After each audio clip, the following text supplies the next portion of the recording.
Hey, how's it, YouTube? Alright, so today I thought I would make a little bread making 101 video with you guys. My KitchenAid is still broken, and I realize not everybody has a KitchenAid or a food processor that has a dough hook or a bread machine to make bread with. Some people want to learn how to make it by hand from scratch, doing it all by hand, which is great to know how to do anyway. Just in an emergency situation, say you don't have any power, you can always bake bread. For me, I have a solar sun oven, so I can always set it outside. So it's just always good to have a backup plan and know how to make bread by hand from scratch.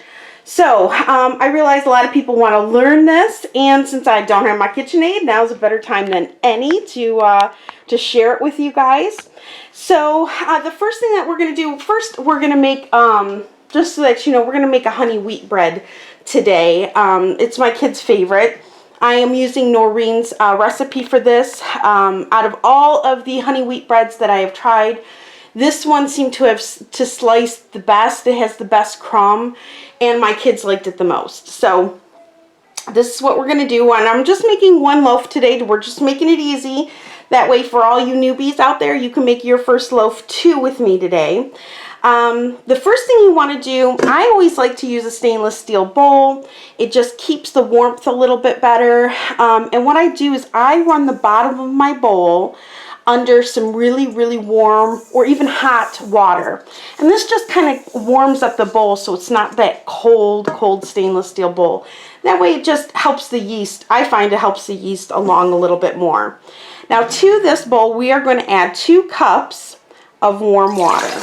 I'm going to go ahead and add that. And I think I'm going to raise you guys a little bit just so that you guys can see a little bit better. Alright, there we go. That should be better. Alright, let me get the yeast.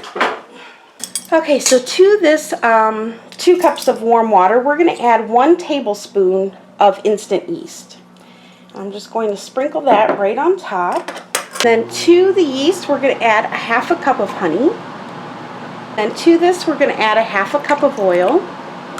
I'm using vegetable oil. Use whatever oil you want. Also going to add 1/4 cup of milk powder. I'm just going to sprinkle on top. Okay, I'm going to add 1/4 cup of instant potato flake. 1 tablespoon of salt. Add 3 cups of all-purpose flour. And I'm going to add 3 cups of whole wheat flour.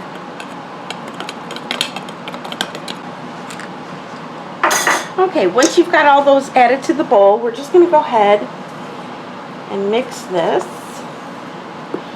until we have it incorporated all together and we form a dough ball. Okay guys, so once you get it all incorporated in the bowl, just like this, it's going to look kind of ugly, but that's alright. I laid down, we want to roll it onto whatever board we're going to use. I'm just going to use my counter today. And I like to just kind of spray out, squeeze out. I use a squeeze bottle for my oil. A little bit of oil on my countertop. I find that hand kneading dough in oil is a lot easier than trying to hand knead it in flour. Sometimes just incorporating a little too much flour can just make your bread extremely dry. So I've been playing around with the oil, and the oil seems to work best for me. Now what I like to do is I like to cover my hands in some flour. Okay, that way the dough doesn't stick to me so bad. And I'm just going to go ahead and I'm just going to scrape out my lump of dough here. Let me try to get as much of it out as I can. Alright. And then sprinkle the top with a little bit of flour. Sprinkle your hands. And then begin to knead, okay? So what I do when I knead, get it into a shape here, okay? What I do is I I pull it towards me in half, and then I push out with the palms of my hands. And you want to make sure that you have enough flour where it's not sticking to you. Okay, then I turn the dough counterclockwise, pull in, fold in half, push away. Turn, pull in, fold in half, push away. All right? And that's how I do my bread by hand. Now, kneading it can take a while, and if you see any big clumps, now's the time just to kind of add it to your bread.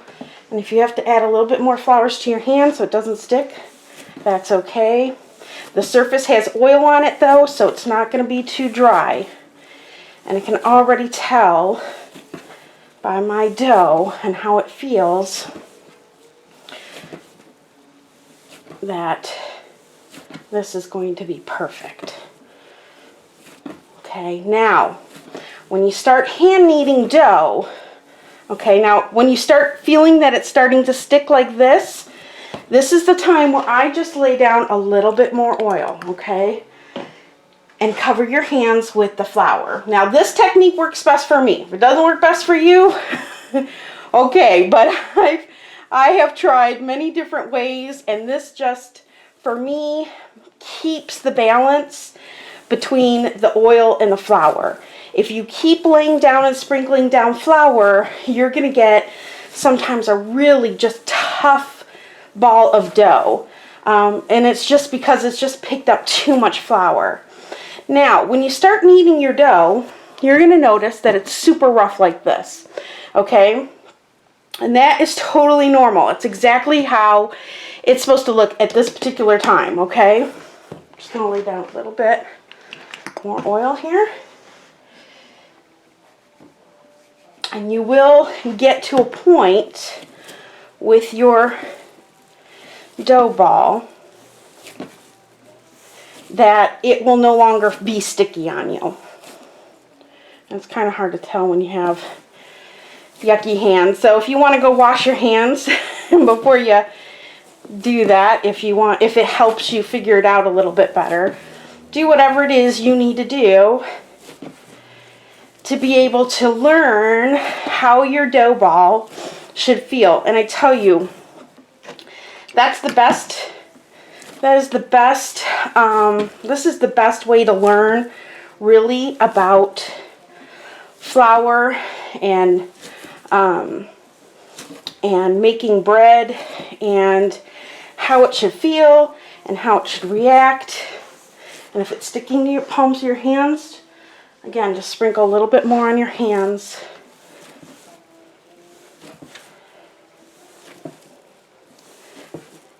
And before you know it,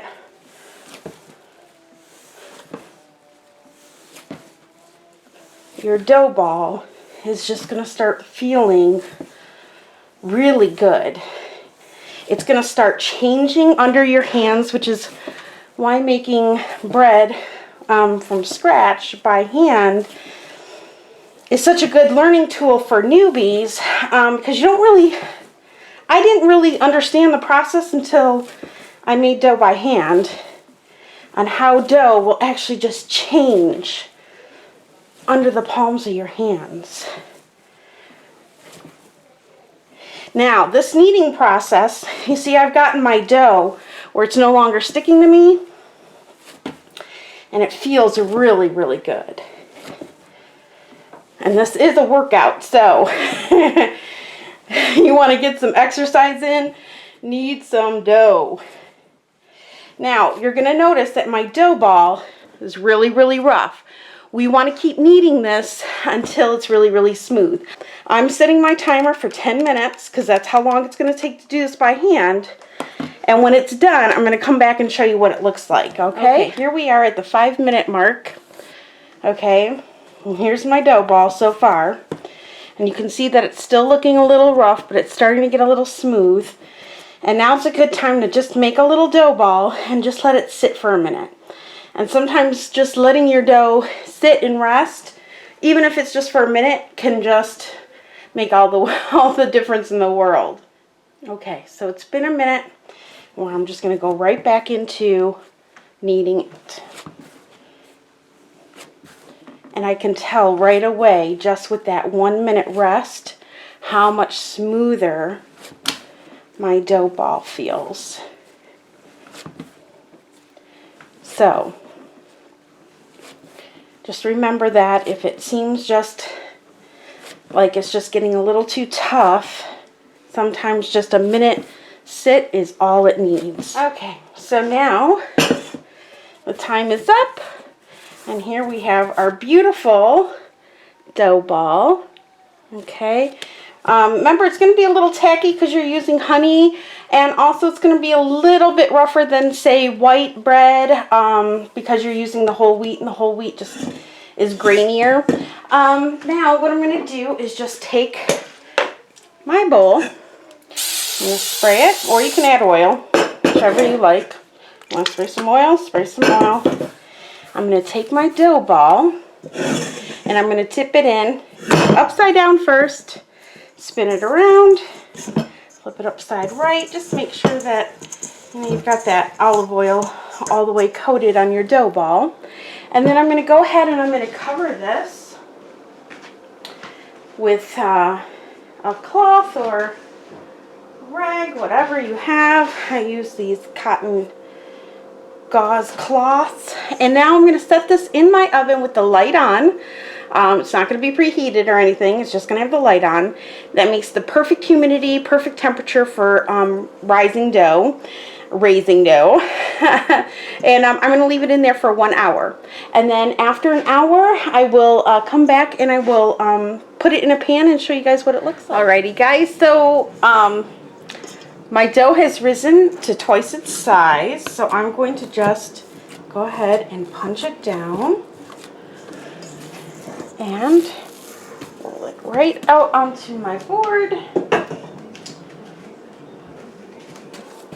And shaping this is really easy. We're just going to push it out about the size of your pan. And if you're new, a good way to determine that is to take your bread loaf pan and put it right up against your bread dough. And then that way you know roughly about the size that you need to push this out into. And basically you're just pressing out all of the air bubbles, all the gases. Okay. Then what I do is I take the bottom and tightly, sometimes if you roll and pull back, you get a nice tight roll on your dough. Pinch it closed. I poke the ends in and I bring it up, and then I pinch those closed too. Just gives you a nice end. So I'm going to poke, pull up, and pinch closed. Okay. I'll roll this over. Really just kind of press out the air. Make it as even as you can. Alright. And then I spray my pan with nonstick spray. I'm going to put my bread dough right inside and shape it.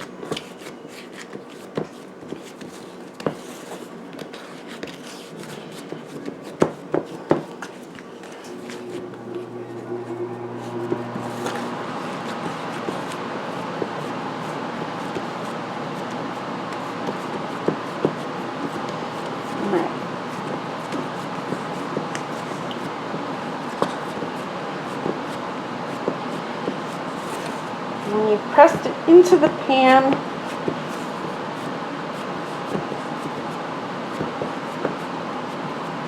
shaped it nicely. If you have an air bubble, just pinch it out. There's an air bubble right there. I just pinch it out. Now I'm going to spray the top so this does not dry out. And the second rise is going to be 45 minutes. Now on white bread it's 30 minutes, but On whole wheat, sometimes takes a little longer. We want this to double in size. I've got my oven preheating to 350 degrees. I'm going to let this sit on top of the stove top while my oven preheats. The warmth will help it rise.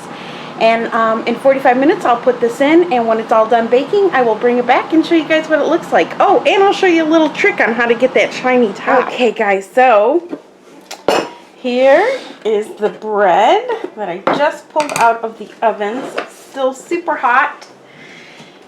And I'll just pull it out of the pan. Oh, do you smell that? And there you have it. Okay, so there you have it. There's the loaf of bread. Now, that recipe that I just made, you know, you can divide that in half and get 2 loaves out of it, although the loaves won't be quite as big and lofty as this one. And here in my family, we kind of like our loaves a bit more on the tall and lofty side. So, but it's up to you. You can definitely divide it in half and have 2 smaller loaves. You want your loaf to be super soft. You just go ahead and take some butter and brush it on top. And you want to do this when it's hot because then it'll melt.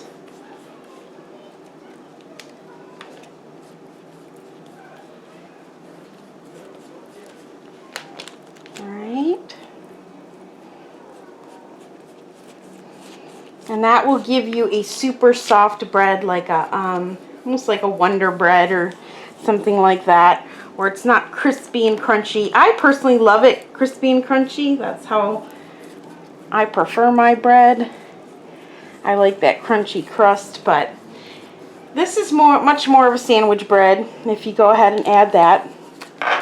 And if you want it super shiny, what you're going to do is take about a tablespoon of hot water along with a couple of teaspoons of sugar, and you make a sugar water. And you would paste and baste that right on top too, and that will give your bread a really super shiny sheen and gloss to it if you like that look. So there you have it, a sandwich loaf. I'll show you all the way around. That is nice and high and lofty, and honestly super easy to make by hand. It just takes a little bit of, you know, a little bit more extra elbow grease. Okay guys, so I have you over here on the cutting board. It's still really warm, but I just kind of wanted to slice it for you guys so you can have a look inside.